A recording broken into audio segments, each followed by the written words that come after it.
Hello, everybody. Welcome again to Price Links. My name is Phil Flynn. I am Senior Market Analyst at the Price Futures Group, as well as a Fox Business Network contributor. Everybody's going crypto crazy, but are cryptocurrencies kryptonite, like kryptonite to Superman, or is it our future?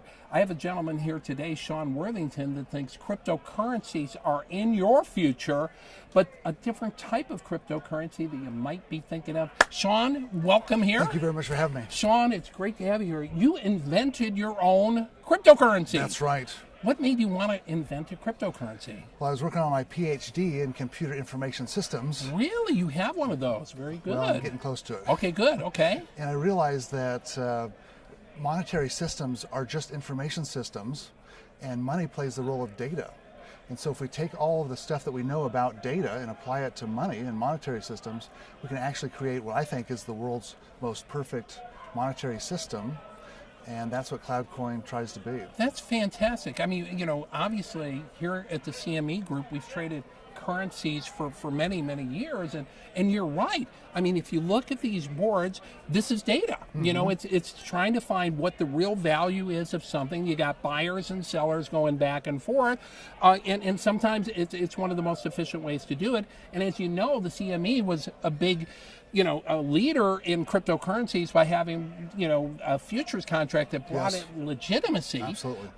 And so it's amazing. But you think that the technology behind Bitcoin, which is what everybody knows, the blockchain technology, that there could be a better way. Tell me why.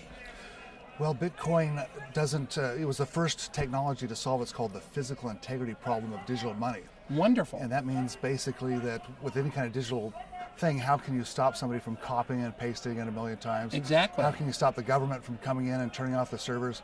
Right. How can you have a reliable monetary system? Exactly. And they were able to do that with a blockchain. And so the blockchain, so people understand that a simple version would be like before you can do a transaction, every other computer that is hooked onto this chain has to verify the transaction, right? That's right, and you have this big database that tracks all of the money and everywhere it's ever been. And so the blockchain grows every time there's a transaction. It's about 150 gigabytes now. And you can see how it goes, and you can stop counterfeiting by using that method. It's pretty amazing. Is there any backdoor into that? Well, no, not that we know of. Right, except for the guy who invented it that we don't know who he is. Yes. But anyway, but that's kind of interesting. But getting back to the original point, the problem with all that computer is while it verifies the legitimacy of the Bitcoin, it also becomes very, very slow. That's right, it's not scalable, and that's a computer science term that means that the more people that use it, the slower it gets. Right. And it only can handle about 7 transactions per second, and the transactions for the last week have taken about 20 hours to clear, and that's too long. I know my clients, if I was doing a trade on the CME and it took me that long to clear a transaction, we go, where's the phone? Get it on the phone. Yes.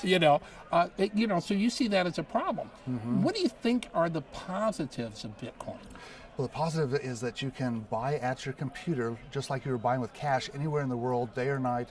You can get around any kind of bank fees, any kind of tariffs, and so it allows you a lot of freedom, and you're pseudo-anonymous so that you can trade without anybody knowing what you're doing. Now, CloudCoin has the same variables, but with the twist, right?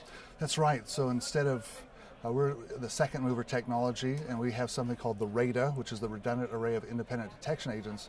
It does what the blockchain does, only we feel much better, much faster. And instead of tracking all the transactions, we have a counterfeit detection system that just tells you whether the money is real or not.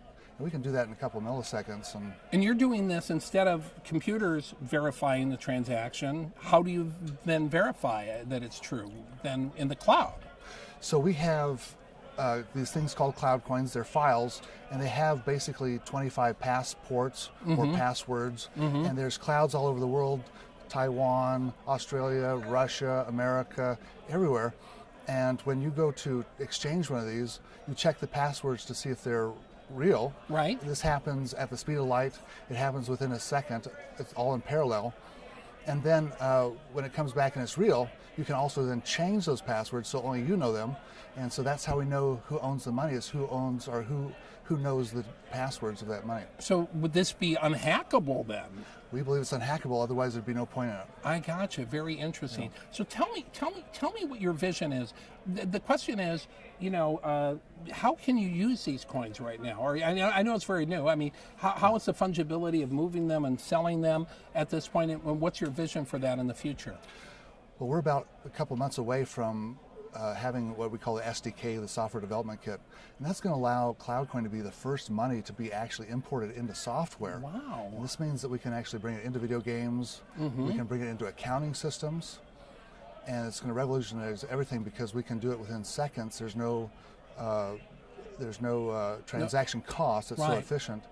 And I think it's going to revolutionize everything. It really is. All right. Now, in a nutshell, if people out there, they're going to want to know, is it like, are there going to be 50 million billion cloud coins, or you have a limited supply? What's to say that you're not going to print 80 million cloud coins tomorrow? How do we know that?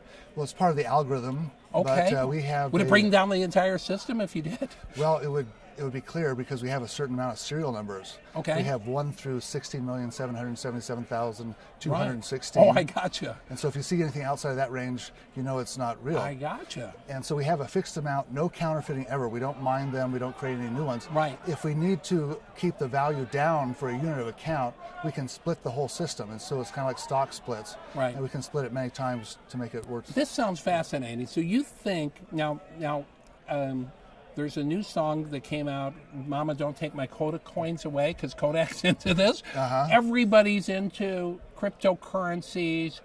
Tell the viewers here why you think your CloudCoin is going to stand out from the rest. Well, there's so many different reasons, but one of the reasons is that it's 100% anonymous, meaning that I don't have to sign up for anything. I don't have to create an account. The money has its own accounts, and so I can send it via email. Nobody's going to know that I've done that, so that's a big plus. Plus, we can handle, we believe, once we get things scaled up, 100 million transactions every second, and the scalability, it's going to be perfect for retail. And you have some big believers in this technology. You were mentioning somebody that people might know that's on board with this. You want to mention his name? Some celebrities, Kevin Harrington. Shark Tanks, the Shark Tank guy, okay. And a couple other people? Yeah, we've got, I'm not much big into celebrities. I hate to say that. Right, you're not? Okay.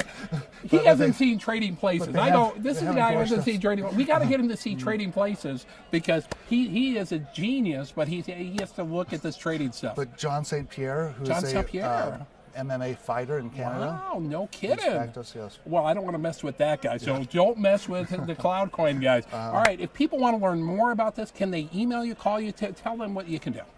Sure. Well, the easiest thing to do is to just Google buy CloudCoin if you want to find that. Okay, wonderful.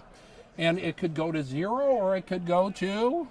it could go... The sky is the limit? That's right. Up to the clouds. Okay. And by the way, we're also giving away 5 free CloudCoins if you sign up for one of our marketing partners. So newsletters. If you get, let me use my trading brain here. If they're free, they're not worth anything. They're not worth anything. No.